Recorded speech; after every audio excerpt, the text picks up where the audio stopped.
Mogul Ventures is a unique situation, and our invitation to present at this conference came quite recently after I had the opportunity to spend time with a gentleman named Mazen Haddad.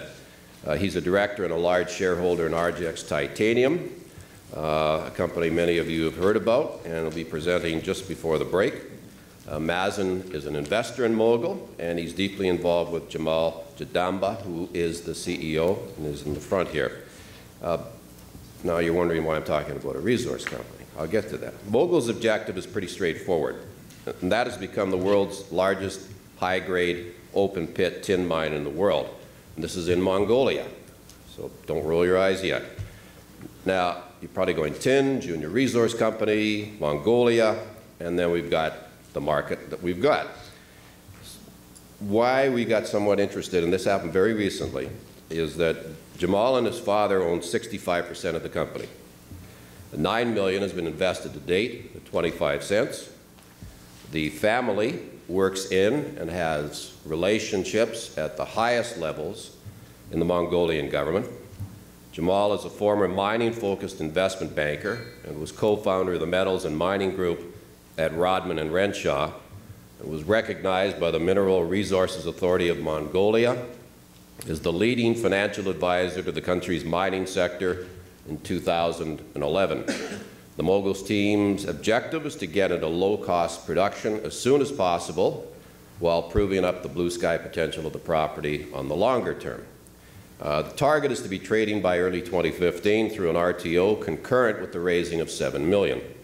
It is my understanding, and I don't know if Jamul will want to address this, but it's my understanding that there is already a soft circle around the $7 million, and that's based on the involvement of a handful of very sophisticated and, let's say, somewhat influential investors that have been with this from the beginning and are planning on joining the investment circle.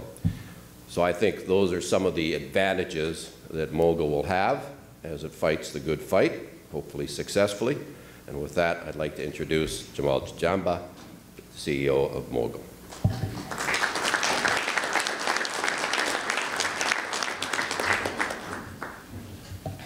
Bonjour, and I thank our hosts at the Howard Group and everyone present here at this event.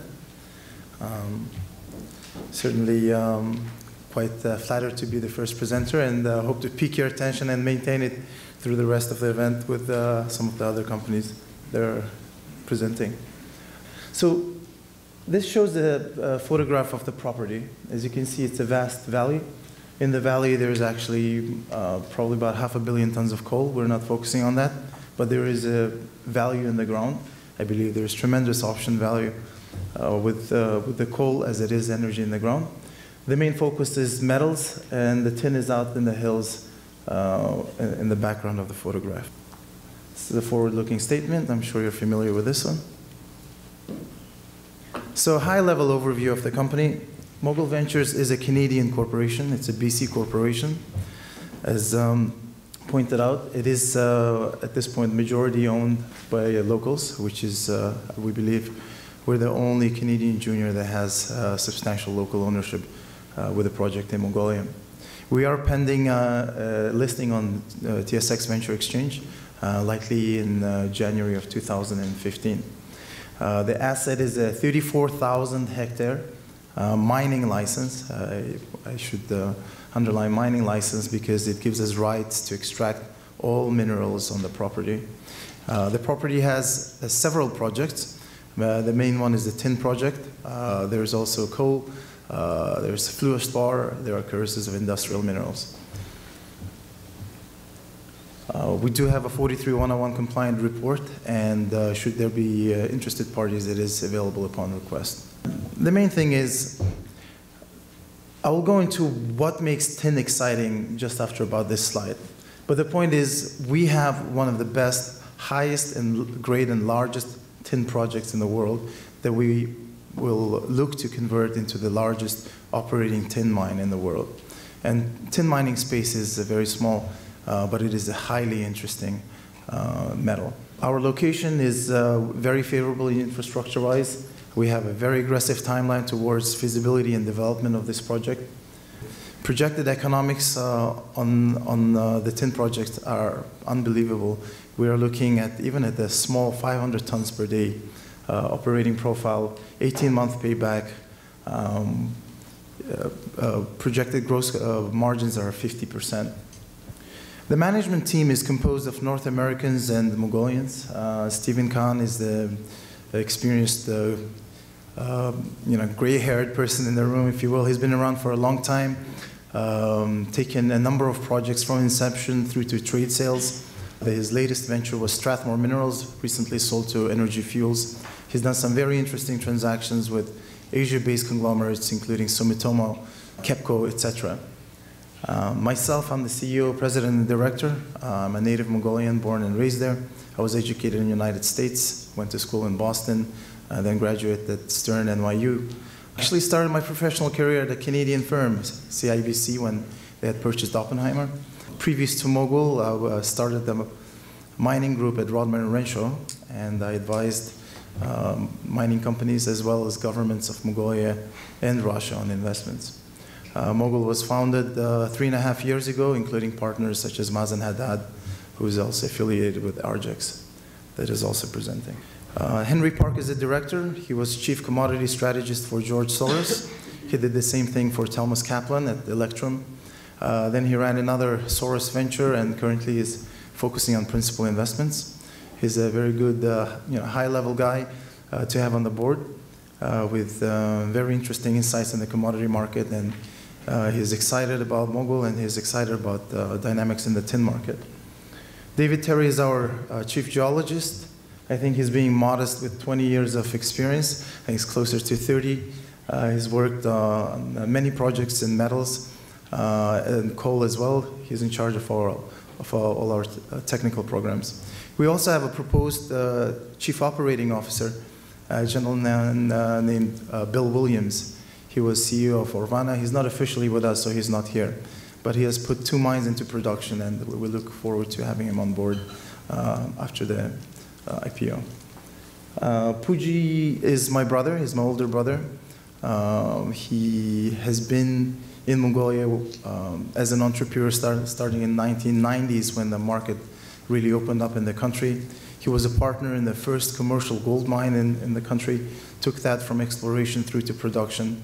He's absolutely unsurpassed in terms of executing locally, getting permitting done, working with the local government, etc. So we're very lucky to have him there as well. Mongolia overview.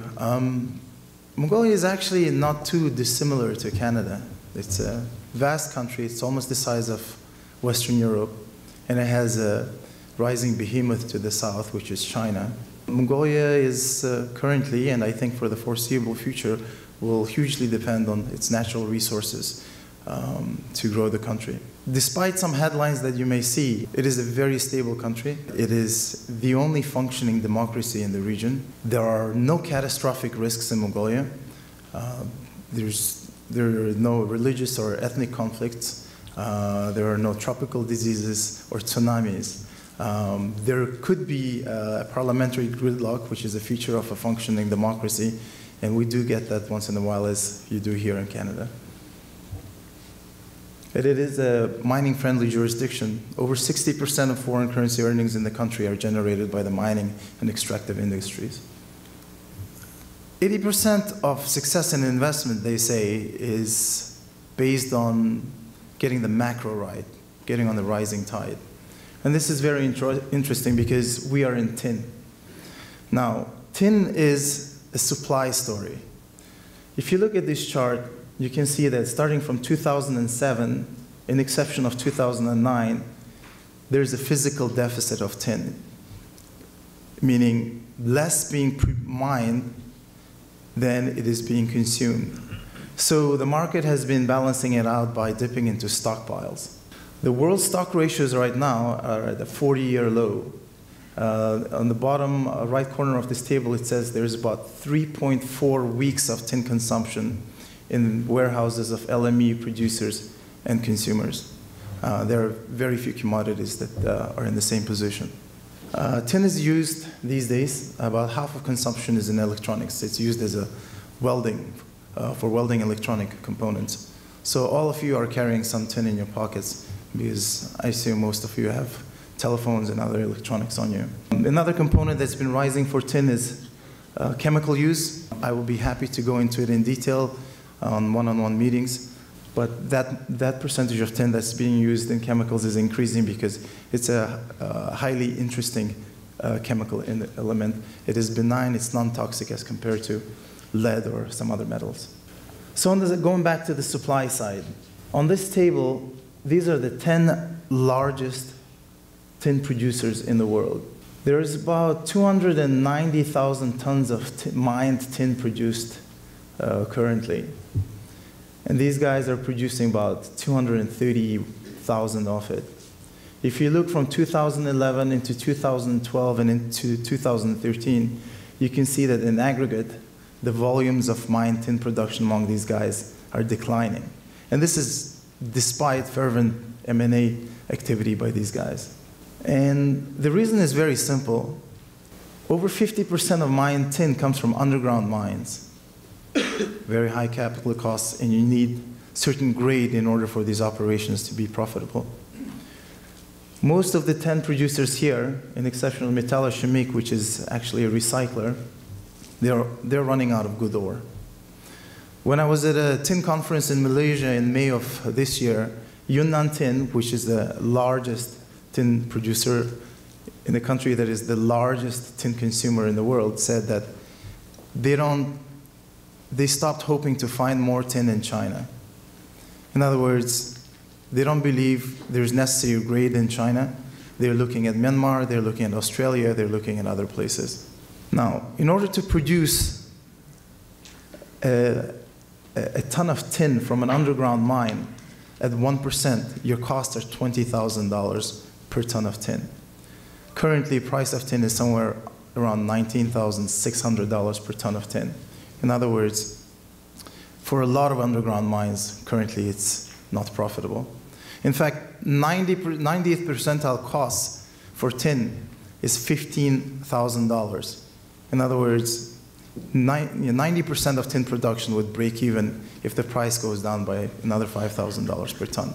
It's one of the few metals out there where the chances of it rising by 50% in price are significantly higher than the chances of the price declining by the same amount. And that's what makes tin dynamics very, very interesting. This brings it to us. This is a chart that shows the competitive landscape. In other words, some of the larger and significant undeveloped tin deposits around the world. Tin in economic grades does not occur in too many places. So if you look at this table, most of these some are in Australia, in Tasmania, some are in Russia, there are Mongolian projects, and there is Ashmash that is in North Africa. There are belts in Africa as well.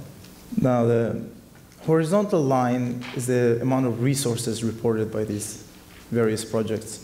The vertical line is the grade, in other words, the content of tin per unit of mass.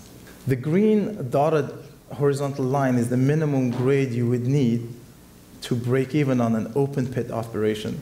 And this is for $22,000 tin price. This table is mostly generated by BGR, which is the German equivalent of their geologic department. The red dotted line is the minimum grade required for underground mines. There are about 17 projects on this slide, and at current price of $20,000 per ton of tin, there are maybe 3 plausible projects on this chart. There's one project that is missing here, which is called BC. It's in Congo. They're an underground project with over 3% grade. It kind of ruins my chart, so I didn't put it there. But it is in Democratic Republic of Congo. It has other issues. There are artisanal miners there, et cetera, et cetera. The words or letters in brackets indicate the mining method. OP means open pit, UG means underground, et cetera. So if you look here, Ortegovo, which is our project, or we call it OO, is the highest grade open pitable tin deposit among this group. There's one project in Mongolia that is higher grade, about 0.85%, but it doesn't have the critical mass of resources.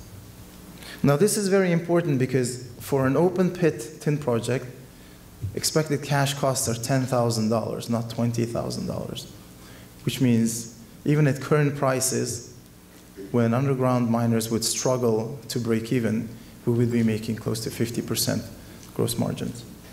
This is where the project is located. It's for Mongolia. Its location is very favorable. It's about halfway from the capital city to Chinese border along the rail line. The power line goes through the property.